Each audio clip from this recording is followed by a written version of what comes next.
Միխայել Միշուստինը մերժել է Նիկոլ Փաշինյանին։ Հարգելի հեռուստադիտողներ, ուրեմն տեսեք, ձերբակալում են Գագիկ Ծառուկյանին եւ ամեն ինչ ցուցադրում են, նույնիսկ այդ մարդու տանը եղած չուչելներն են ցուցադրում, ինչպես քաղաքական գործիչներն են ասում, իսկ ինչա Փաշինյանը քննարկել Միխայել Միշուստինի հետ։ Պետական մարմինները, պետական ացիաները, կառույցները, ինչու սրա մասին հոդաբաշխ մեկնաբանություն չեն տալիս։ Ինչա ի վերջո քննարկել Նիկոլ Փաշինյանը Միխայել Միշուստինի հետ։ Առաջին այց աշխատանքային ընտրություններից հետո Միխայել Միշուստինը չի շնորհավորում Նիկոլ Փաշինյանին։ Լավ, այս մարդիկ ինչ են քննարկել, ինչա ուզել Նիկոլ Փաշինյանը Միխայել Միշուստինից, ինչա պատասխանել, ինչու էս ամեն ինչի վերաբերել, որովհետեւ գնահատական չկա։ Այսօր էլ Նիկոլ Փաշինյանը լրագրողների հետ ճեպազրույցում ինք ասաց, այո, բավականին բեղմնավոր, այսպես ձևակերպենք, զրույց է եղել, բարեկամական մթնոլորտում ա եղել, կան ինչ-որ պայմանավորվածություններ, ուղղակի չենք ուզում այդ պայմանավորվածությունների մասին խոսենք, որովհետև թող իրենք կյանքի կոչվեն նոր, աչքով չեր ուզում տալ, պատճառը որն է, որ ինքը չի ուզում ասի, ինչ պայմանավորվածություններ են ձեռք բերվել, իսկ միգուցե բոլոր առաջարկներին, խնդրանքներին, որոնք հնչեցրել է Նիկոլ Փաշինյանը Եկատերինբուրգում Միխայել Միշուստինը մեկ բառով է պատասխանել, միգուցե ինքը ասել է ոչ, Нет, nein, nicht, չգիտեմ որ լեզվով են իրենք շփվել, ճիշտ է մենք տեսել ենք որ ռուսերենով, իսկ միգուցե այդ nein, nicht-ը այլ լեզուներով եւս ասել են, իսկ հիմա հետեւել հարցին պատասխանենք, իսկ ինչ է ուզում պաշտոնական Մոսկվան Նիկոլ Փաշինյանից, ինչու է պաշտոնական Մոսկվայի դիրքորոշումը այսքան կոշտացել Հայաստանի Հանրապետության նկատմամբ պայմանավորված Նիկոլ Փաշինյանի գործողություններով, ինչ իրենք կարող էին ուզել։ Վերջերս հրապարակվել էր Ռուսաստանի Դաշնության փոխարտգործնախարար Միխայել Գալուզինի բավականին ծավալուն հարցազրույցը, որի զգալի հատվածը նվիրված էր Հայաստանի Հանրապետությանը, հայ-ռուսական հարաբերություններին, Հայաստանի անդամակցությանը ԵԱՏՄ եւ Գալուզինի խոսքերից մենք շատ պարզ մի տրամաբանական եզրահանգման ենք գալիս, թե ինչ կարող էր պահանջել ռուսական կողմը Նիկոլ Փաշինյանից կամ ինչ են իրենք ակնկալում։ Ինչ է ասում Գալուզինը։ Ասում է, որ թրիպը միայն կշահեր Ռուսաստանի Դաշնության մասնակցությունից պրոյեկտում, նաև խոսում է մեր բարեկամ Իրանի Իսլամական Հանրապետության մասին, ասելով, որ Իրանը եւս կարող էր այս ամեն ինչից շահել, որովհետեւ Իրանը ունի հարցեր կապված նրա հետ, թե ինչու, ինչի համար, ինչպես ամերիկյան կողմը հայտնվում է Հայաստանի եւ Իրանի սահմանին։ Այսինքն մենք տեսանք թրիպը։ Երկրորդը, ինչի մասին Գալուզինը շատ անկեղծ ասեց, վերաբերվում էր Հայաստանում ընդունված օրենքին, Եվրամիության անդամակցությանը, եւ Գալուզինը ասում է հետեւյալը փաստացիորեն, որ անդամակցությունը ԵԱՏՄ-ին հակասում է նույնիսկ ճանապարհին դեպի Եվրամիություն, որտեղ ճանապարհը դեպի Եվրամիություն խոսում է հետեւյալի մասին, որ դու մի շարք բարեփոխումներ պետք է իրականացնես, համապատասխանեցնես քո օրենսդրությունը, քո չափանիշները, ստանդարտները եվրոպական չափանիշներին, ուստի ինքնին ճանապարհի մեկնարկը հակասում է Եվրասիական տնտեսական միության անդամակցությանը, այսինքն ինչ են իրենք ուզում, իրենք ուզում են, որ այդ օրենքը մեկ այլ օրենքով չեղարկվի։ Իսկ ինչի մասն էր օրինակ խոսում նույն Միխայել Միշուստինը Նիկոլ Փաշինյանի հետ հանդիպման ժամանակ, նա ասում էր, որ ռուսական կապիտալի համար, ռուսական գործարարների համար պետք է այնպիսի պայմաններ Հայաստանում լինեն, որ իրենք կոմֆորտ շարունակեն իրենց գործունեությունը։ Կարծում ենք, այստեղ մեծ գաղտնիք բացահայտած չենք լինի, որ խոսքը գնում էր նաև նրա մասին, թե ինչ կատարվեց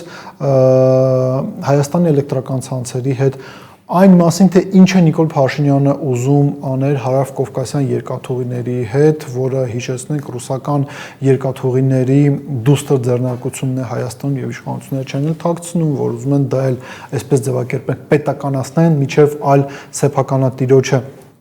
հանձնելու, այսինքն ինչ են իրենք ուզում ռուսական բիզնեսին ձեռք չտալ Հայաստանում, թույլ տան, որ ռուսական բիզնեսը աշխատի ի նպաստ Հայաստանի եւ Ռուսաստանի տնտեսություններին, չեղարկել որոշումը օրենքը Եվրամիության անդամակցության գործընթացի մեկնարկի մասին եւ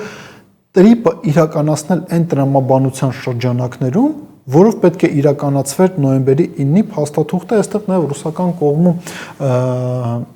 լրատվամիջոցների դեռ մակարդակով վերջին շրջանում հետևյալ թեզն է առաջ քաշվում, որ փաստորեն ստացվում է, որ իշխանությունները մի կողմից քարոզում էին, ասում էին, որ նոյեմբերի 9-ի փաստաթղթով անհնար են համարում այլ կողմի ներկայությունը Հայաստանի կոմունիկացիաներում, բայց այդ ամեն ինչը հանձնել են ամերիկացիներին, ու ասում են, որ ամերիկացիներն իրենք ասում են, իսկ այդ պարագայում իսկ ինչու մեզ նույնը չէր կարելի տալ, այսինքն Հայաստանի Հանրապետության իշխանությունները իրենք մեն շատ հետաքրքիր թակարդի մեջ են ընկել, իրենք կարծում են, որ ինչ որ մի բան եթե հանձնում են արևմուտքին, հյուսիսից չեն ասի, որ դե եթե դուք պատրաստ եք հանձնել, ուրեմն մեզ էլ պետք է հանձնեք։ Իսկ Նիկոլ Փաշինյանը ինքը ընդհանրապես գիտակցում է խորքային իմաստով, որ Միխայել Միշուստինի հետ հանդիպումը խոսում է այն մասին, որ Հայաստանի տնտեսական խնդիրները իրենք մոտ ապագայում չեն լուծվելու եւ իրենք իրականում երկարաժամկետ եւ միջնաժամկետ առումով բավականին լուրջ ազդեցություն են թողելու Հայաստանի տնտեսության վրա։ Այո, Նիկոլ Փաշինյանը այս ամեն ինչը հասկանում է, օրինակ այսօր կառավարության նիստի ժամանակ ինքը կոչ էր անում տնտեսվարողներին հարմարվեր նոր պայմաններին, ինչպես նաեւ խոսում էր այն մասին, ասում է հաջորդ տարվա համար պետքա պատրաստ լինենք մեր ապրանքը տարբեր մի շարք երկրներ արտանենք, այսինքն այն ամեն ինչը ինչ կա մեր երկրում հիմա, ինչը աճել է հիմա, այդ ամեն ինչը բերքը փաստացիորեն ոչնչանալու է, որտեղ Նիկոլ Փաշինյանը փչացրել է հարաբերությունները Ռուսաստանի Դաշնության հետ։ Սա է, որ խոսում է այն մասին, որ Նիկոլ Փաշինյանը շատ լավ հասկացել է, որ Միխայել Միշուստինը իրեն ասել է ոչ բոլոր առաջարկները կամ խնդրանքները, պահանջները լավ ինքնիշխան ձևակերպում տանք, որը առաջ է քաշել հայկական կողմը, ռուսական կողմը դե ֆակտո մերժել է եւ ամփոփելով նաեւ մեր զրույցը, այս թեզը մի քանի անգամ վերջին օրերի ընթացքում կրկնել ենք, ու իսկապես չափազանց կարեւոր է ընկալման համար։ Գագիկ Ծառուկյանին կալանավորեցին եւ այն ամեն ինչը, ինչը դուք ձեր էկրաններին մի քանի օր է տեսնում եք, Նիկոլ Փաշինյանն էլ ասում է, դե ես չեմ տեսել Գագիկ Ծառուկյանի հետ կապված այդ տեսանյութը, չգիտեմ ով է հարձակվել, ոնց են գետնին տապալել եւ այլն։ Տեղի ունեցավ այն բանից հետո, երբ որ Եկատերինբուրգում ավարտվեց իր հանդիպումը Միխայել Միշուստինի հետ, այսինքն մենք կարող ենք գալ տրամաբանական եզրահանգման, որ Ծառուկյանից փորձում են ոչ թե քաղբանտարկյալ ստեղծել Հայաստանի Հանրապետության իշխանությունները, այլ փոխանակման ֆոնդ Ռուսաստանի Դաշնության իշխանությունների հետ բանակցություններում կրկին էս հարցը տանք,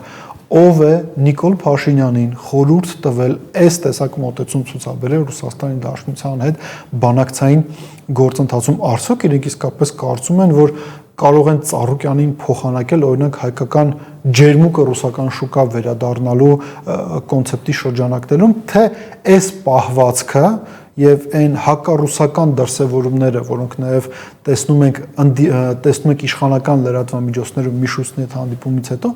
հակառակ արդյունքը չեն տալու եւ Ռուսաստանը ել ավելի է կոշտացնելու իր մոտեցումը